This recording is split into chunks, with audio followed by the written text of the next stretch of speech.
Welcome to Century Business Technologies Cybersecurity Webinar Series. On behalf of myself and Century Business Technologies, we want to thank everyone for joining us today. My name is Will Blankenship, and I'm the Senior Managed IT Services Account Executive from Century.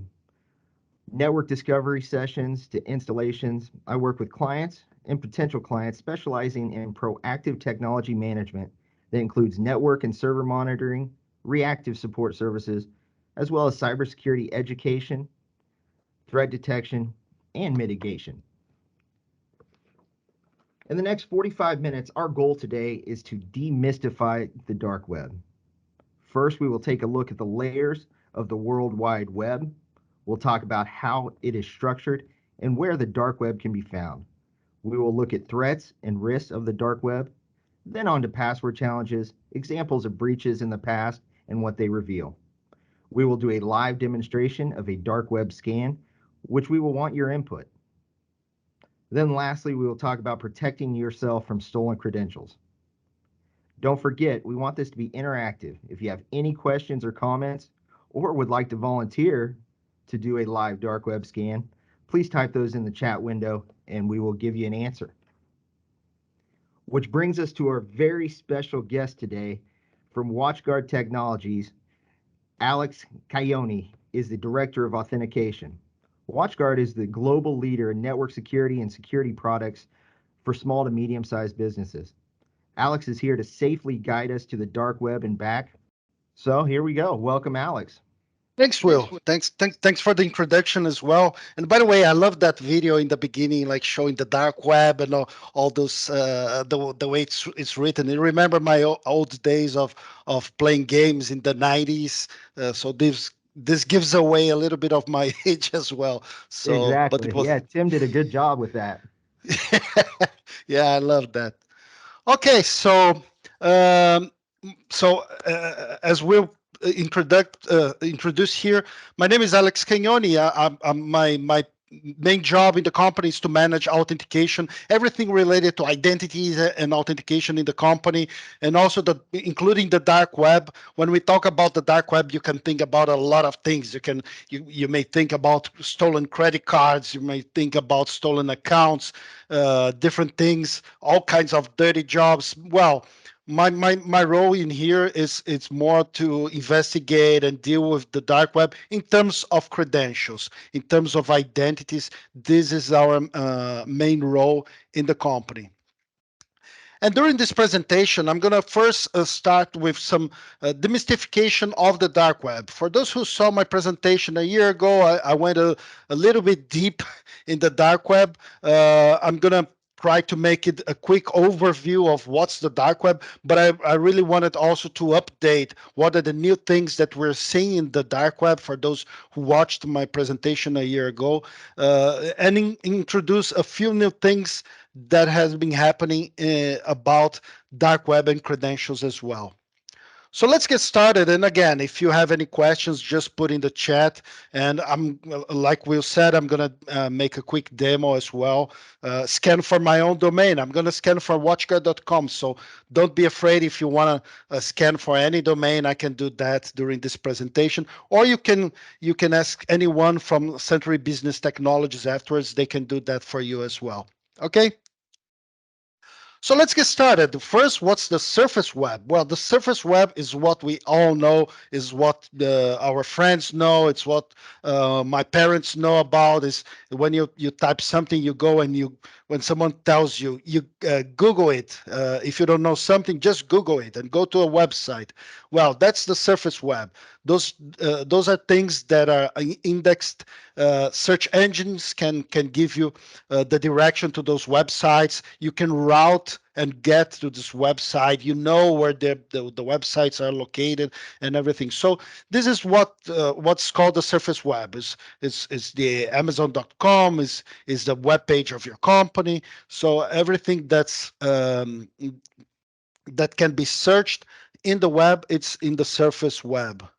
Now, going a little bit deep into this ocean, there's also the concept of deep web, but we don't have to be afraid of the deep web. The deep web is basically things that are not indexed.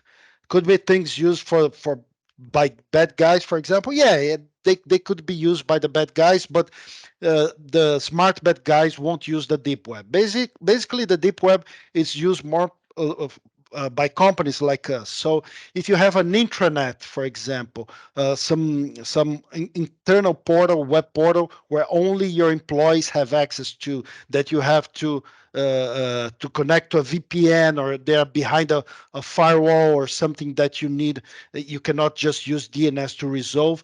Those are the pages in the deep web. So anything that cannot be Googled, it's a page that's hidden, usually authenticated. It's behind an authentication portal. So any content that requires membership, that requires authenticated access, you could say is the deep web.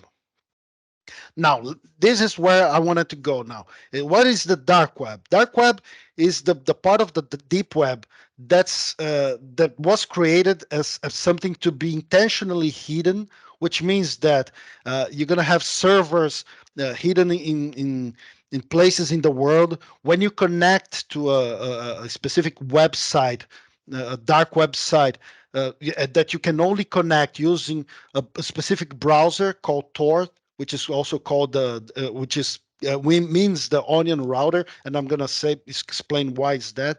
Uh, those sites, when you connect, you don't really know where they're located at. There's a specific routing, there's a specific way of reaching this pages, those websites, and you have to specifically know the name of this website in order to be able to connect into that.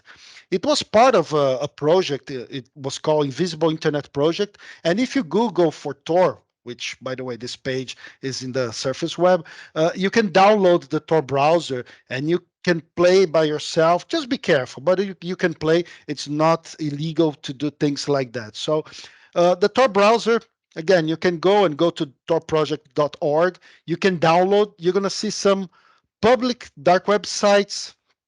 Yeah, they're public. I'm gonna go into that as well. But there are some public dark websites that that you can access from this specific browser. Again, you cannot use your regular browser. It uses something that they call the onion routing. The reason it's called onion routing is because it has layers. So like an onion. So if you think about an onion, to get to the next step, when you think about routing, to get to the next step, you have a router, and then you go to another router. So you know exactly how you're getting to a specific destination. An onion routing, you have to peel each of those layers of the onion. So the first layer of the onion knows how to get to the first place that you're going to be routed to.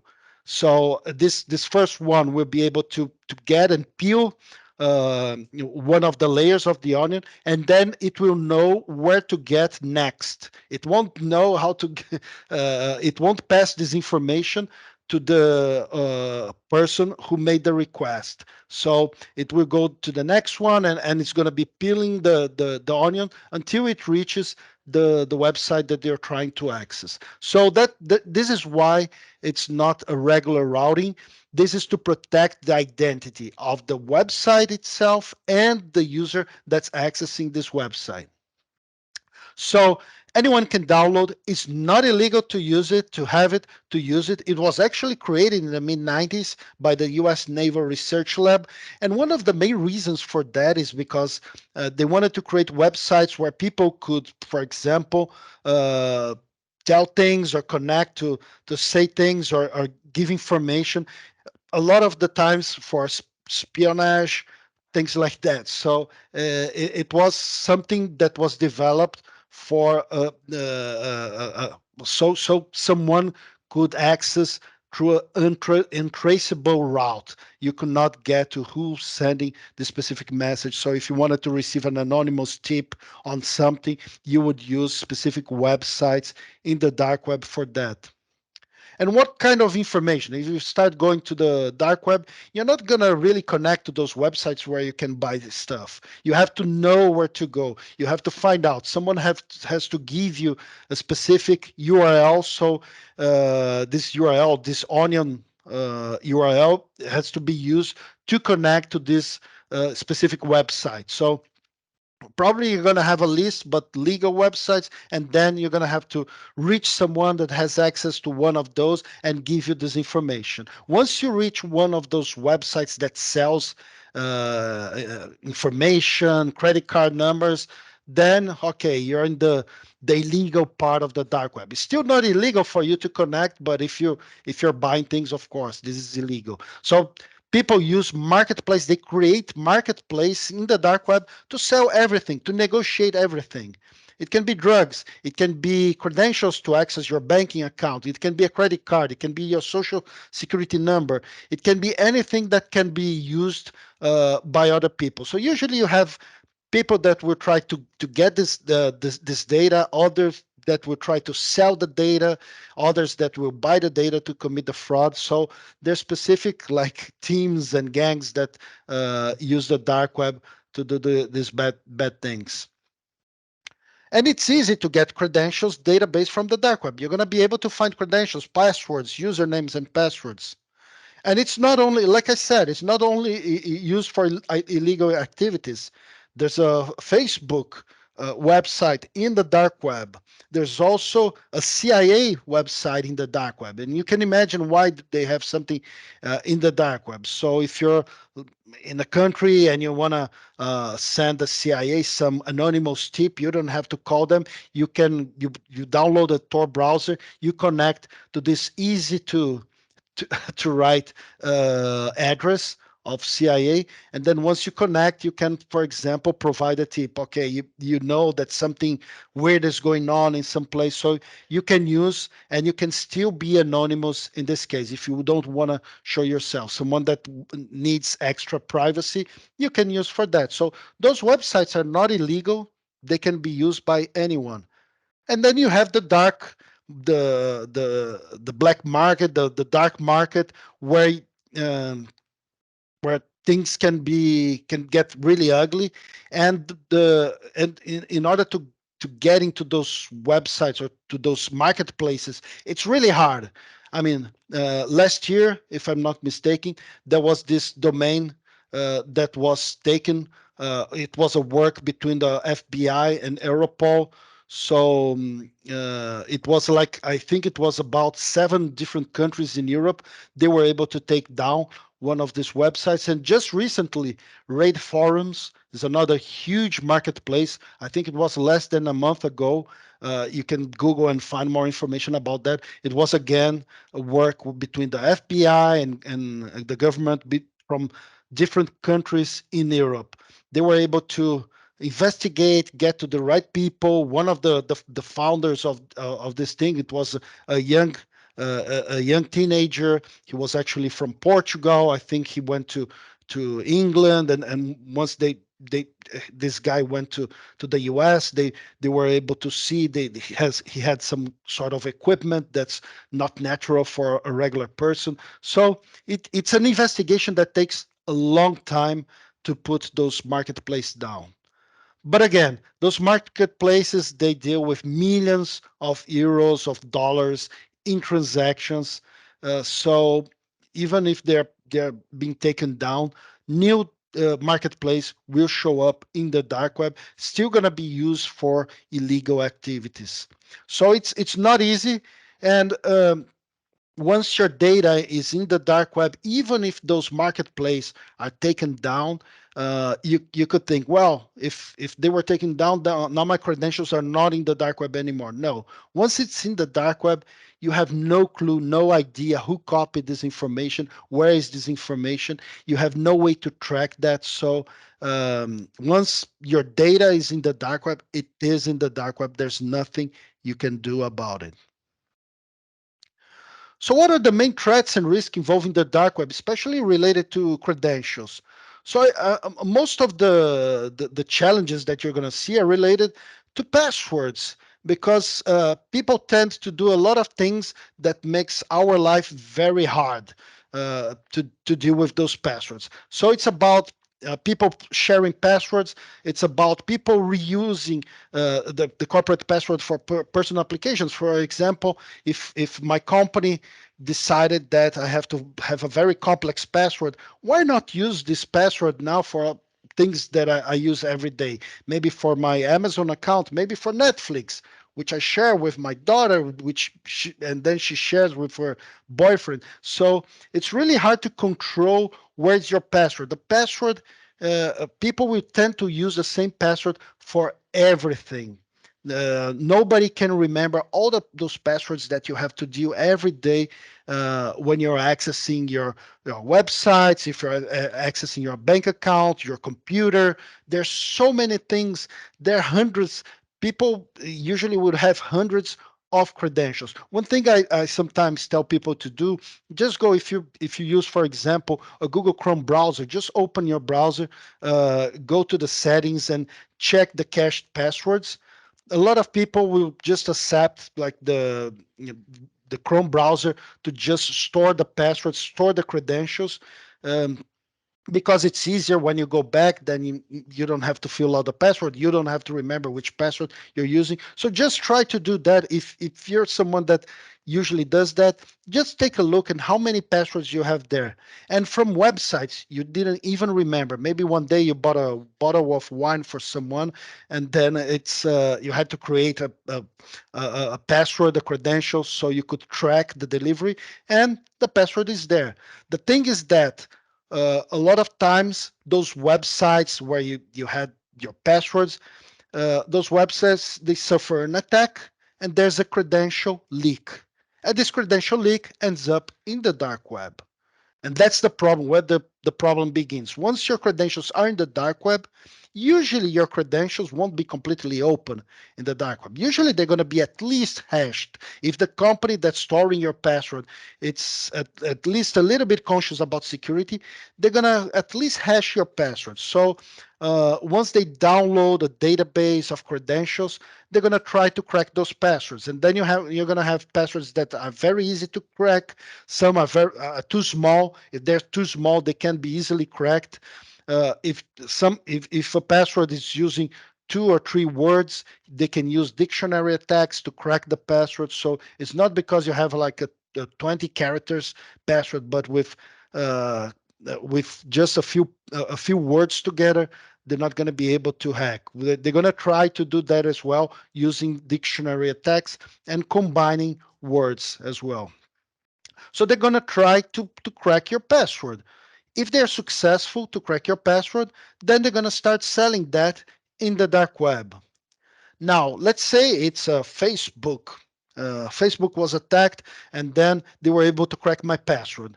They're not going to try to sell the password because it's someone wants to get into my Facebook account. No, they want to get my password because there's a good chance, actually a very good chance that I'm using the same password over and over again. The same password that was used for Facebook, maybe it's being used by Netflix, by Twitter, maybe to access my company's VPN. So there's a good chance that this can be used in other different places. That's why people will pay a lot for those credentials and try to access different accounts. And there's a big threat. So hackers will try to find ways to steal your personal data, and one of the main ways is to get through the dark web. Once they have in the dark web, they are in the dark web. Once they find the black market, once they find a marketplace in the dark web, I prefer to use the term marketplace on the dark web, and when you can figure out what it means. Then anyone can go there and buy those credentials and use those credentials for whatever they want. Like, for example, last year there was like 15 billion credentials for sale on the dark web. Now, if you look at that, of course, there's a lot of collection of old breaches that ended up in the dark web. So there are breaches and breaches that were collected together to form this 15 billion. But this one, for example, we know that they had new credentials as well, and a lot of credentials from government people, especially from the US and Brazil. So what they're going to do, they're going to try to get or download or buy those credentials. A lot of times this is for sale for a week. People are buying, and then all of a sudden someone makes this database available somewhere else, and then it's for free. Anyone can grab this database. So it's public. Once it's in the dark web, even if it's for sale, after some time, it becomes public. So there's a good example. I like to mention that Zoom wasn't hacked in 2020. This is during the COVID time where everyone was using, and as you can see, we're all still using those tools to talk to each other. Um, at that time, they found after 3 to 4 months that the pandemic started and people were really ramping up the use of Zoom, they found out 500,000 Zoom credentials were being sold in the dark web for less than a cent each one.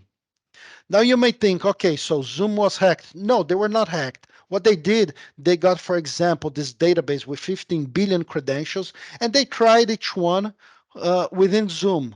And a little bit more than 500,000 of those credentials worked, which means that credentials that we're using for different things were also being used. Same credentials, same passwords were still being used for Zoom accounts. So people were using the same passwords from previous breaches.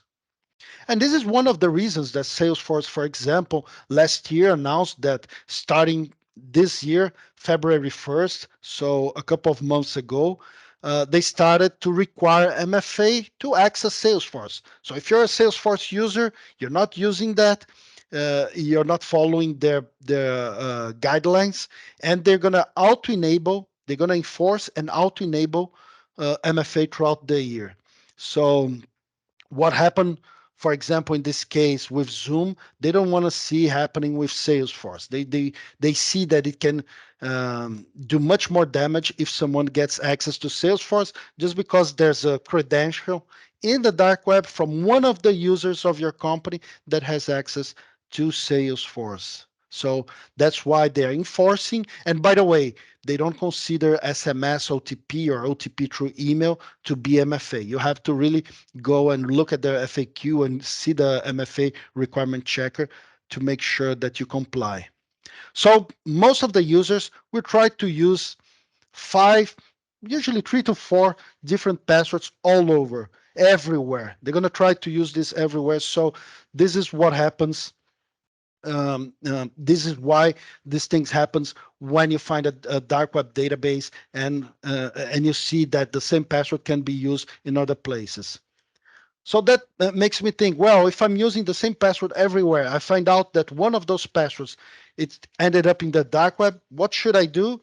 Well, I should reset my passwords everywhere I'm using the same password, not only in Facebook, but in every place else where I'm using the same password. So it's a nightmare. Yeah, it's gonna be a lot of work. Now, the threat of those, a little bit about the threat involving the dark web breaches database is that first of all, we cannot just blame the users. We have this thing about always blaming, okay, this is because of the user. Well, it's not all the time because of the users. When you see dark web credentials, usually it's because they were able to get into a specific service and download those credentials database. LinkedIn, for example, I think it happened twice. I think once was in 2012, the other time 2016. And I was part of LinkedIn. They got my credentials. Once they enabled MFA, I enabled also MFA for me into my account just to give an extra protection. I changed my password and enabled MFA. But there's no way to prevent. I couldn't. I'm a LinkedIn user. I couldn't prevent LinkedIn to access from an attacker to access my credentials. They were protected by LinkedIn, so it's not my fault. Because users tend to repeat passwords, you never know if a breach that happened could affect your company. Again, if a user is using the same password for that's being used within a breach and to access the VPN of your company, there's a high potential that you could be breached as well because of that username and password. When you do a dark web scan, for example, you're going to see that maybe sometimes there are no credential breaches, maybe none using my email address, for example. But how do you know it's not going to happen tomorrow? So we have accounts in dozens of websites. How do you know this is not going to happen at some point in time? And even more than that, once it happens, people start selling in the dark web, and hackers and fraudsters, they're going to start buying those databases.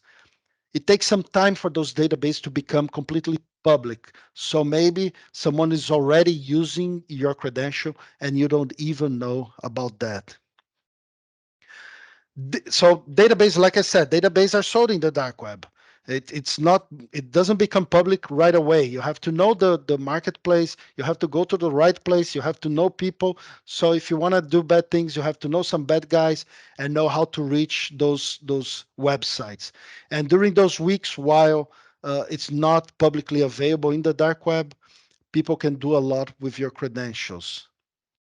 And one common question I have all the time, people talking about passwordless authentication and everything. Can password managers really help me out? I mean, will this help my company, not only me as a user, but my company? Yes, they can really help you out because they create a different password for every application I'm accessing, for the company, for personal use. And those passwords are really complex, which means that if most of those password managers, they're going to create, I don't know, 20 characters, but everything is mixed up, like all special characters, numbers, letters. There's no word on that. So there's no way, there's no computing power today to crack those passwords if they are hashed. So if someone gets, for example, the database from LinkedIn, and I'm using password manager to manage my LinkedIn password, of course, if I ask my password manager to create this credential, this password, then most likely nobody's going to be able to crack. Even though they have my password, they're gonna not going to be able to crack because it's too complex to be cracked. So it helps a lot.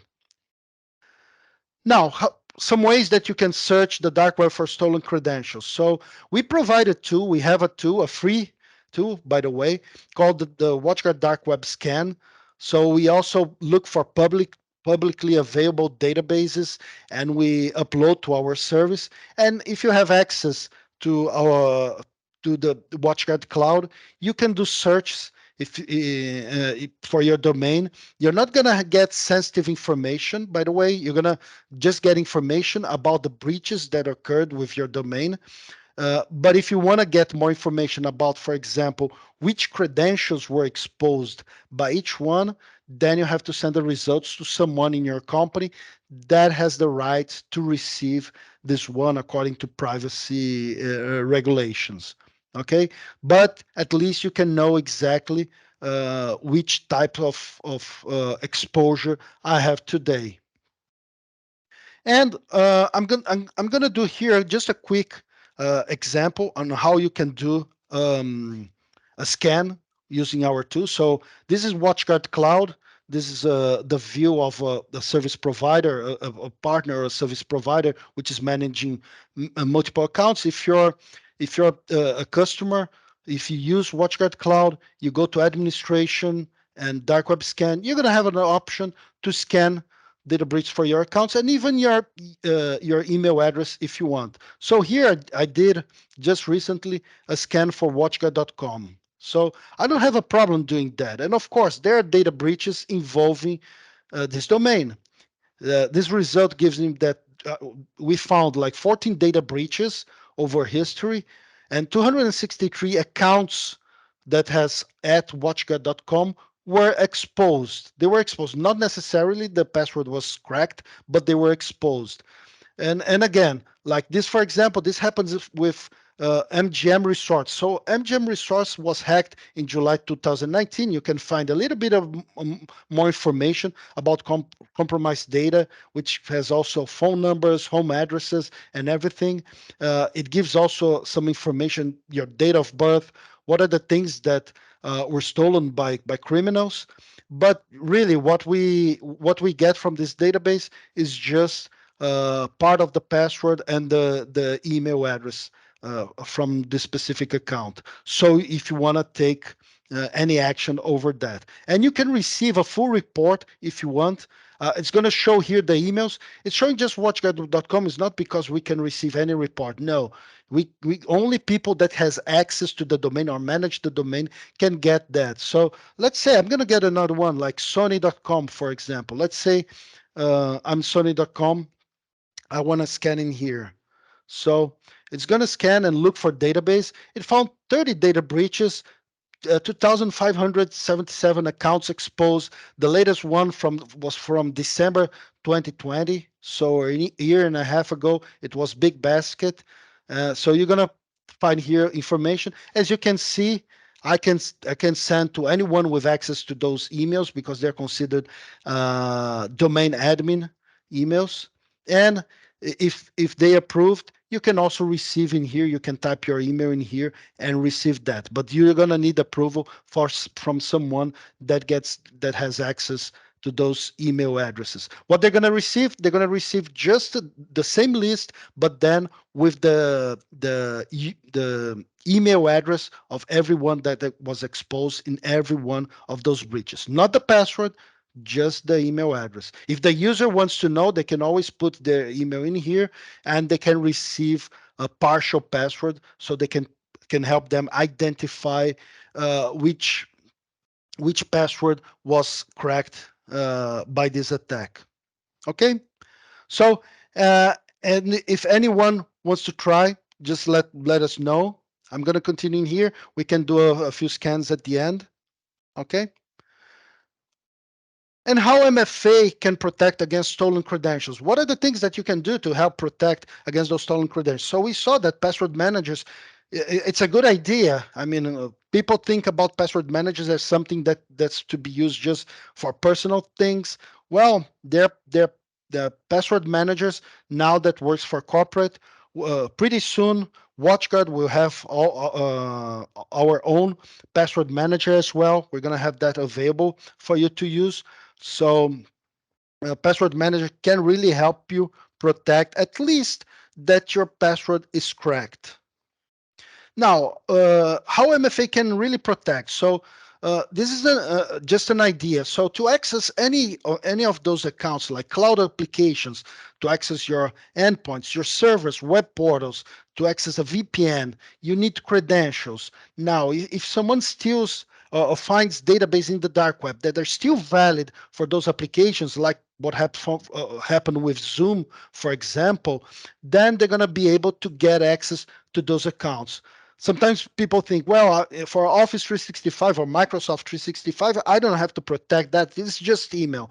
But we have to remember that email is used a lot of times as a way to reset passwords. So, and for example, protecting servers should never be protected just with username and passwords. Servers are the main way that attackers will use to install ransomware and distribute to computers. So every access to RDP, and this was CISA and NSA and FBI, they sent out a note in September last year. You can look for that, a note on the Conti ransomware. And in this note, they recommend the use of MFA for every RDP access because this is the main way used to install the Conti ransomware in computers. So MFA can protect those credentials because you're adding one or more factors to the password, which is one factor as well.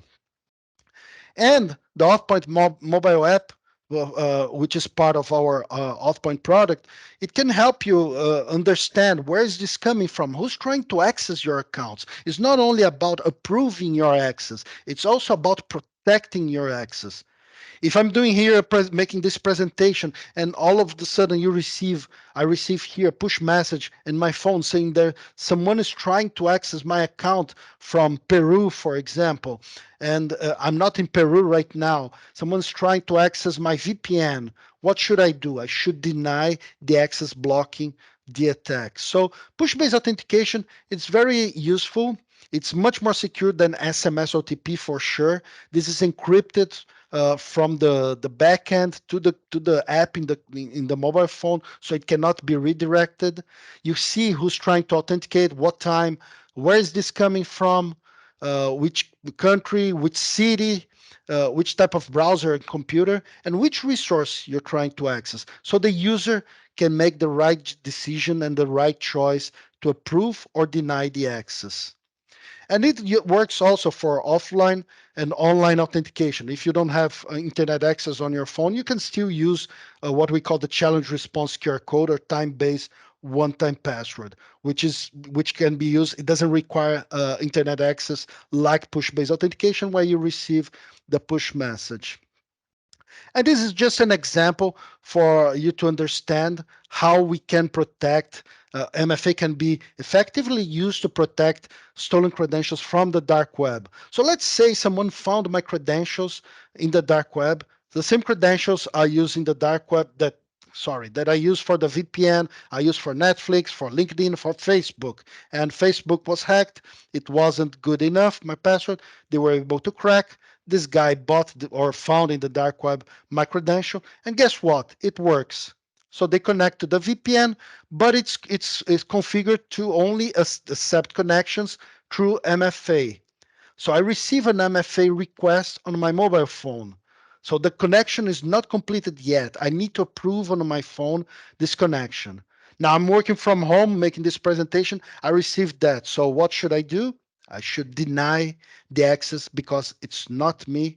I'm denying, and the connection request is broken at this moment.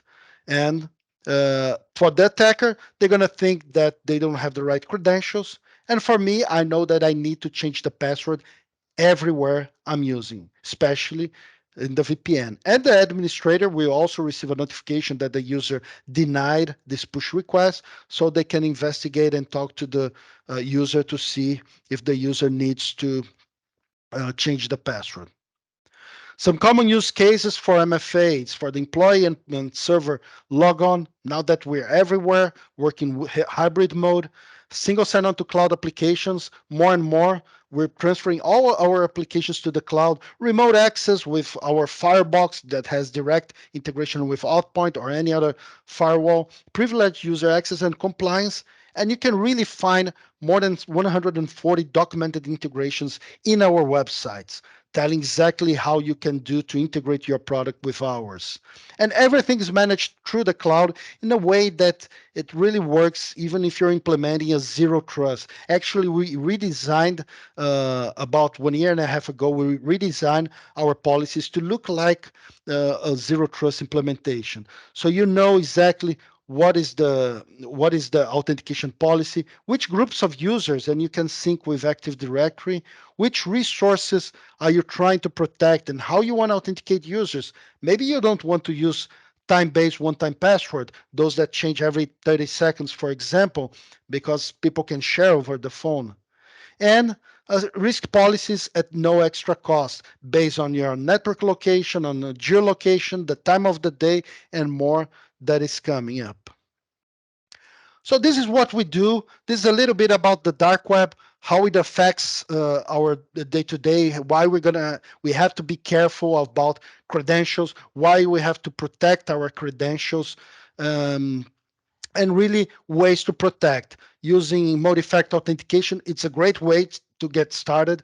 Now everyone should be using multi-factor authentication at this point, not only because you want to protect your company, but because you never know when your passwords and credentials will end up in the dark web. And even cyber insurance companies know about that. That's why they're requiring companies to be implementing MFA if they want to get their policy. Okay. So thank you very much. If you have any question, I'm going to be here together with the Century team, so we can take your questions. Or if you want to have uh, some website that you want to see now that I scan, I'm here available for you guys. Thank you. Thanks, Alex. That was some really good information, especially on it's good news about WatchGuard coming out with a corporate password manager. That's something that I believe everybody needs. MFA too, the two-factor authentication. That's starting to be. Have you started seeing that as more of a requirement for cybersecurity insurance, Alex? Yes, in fact, in US and Canada, most of the cyber insurers, they won't do your policy if you don't have MFA. they have usually they're going to require that you protect with MFA all your remote access, access to servers, access to your email. If you have a webmail, access to your email has to be protected with MFA, and anything that's critical, a database, a web portal, and you're going to have to write an MFA attestation document to confirm that you comply with their requirements. So definitely most will require, and if you don't have, some might accept to get through a policy, but the premiums will be very, very high. Yeah, we're seeing a lot of that too with current clients as well. Well, if there's no questions, I want to thank everybody for joining us today. Alex, once again, great presentation as always. And if anybody wants a free dark web scan, send a message in the chat or reach out to anybody at Century Business Technologies. Have a great day and thank you. Thank you.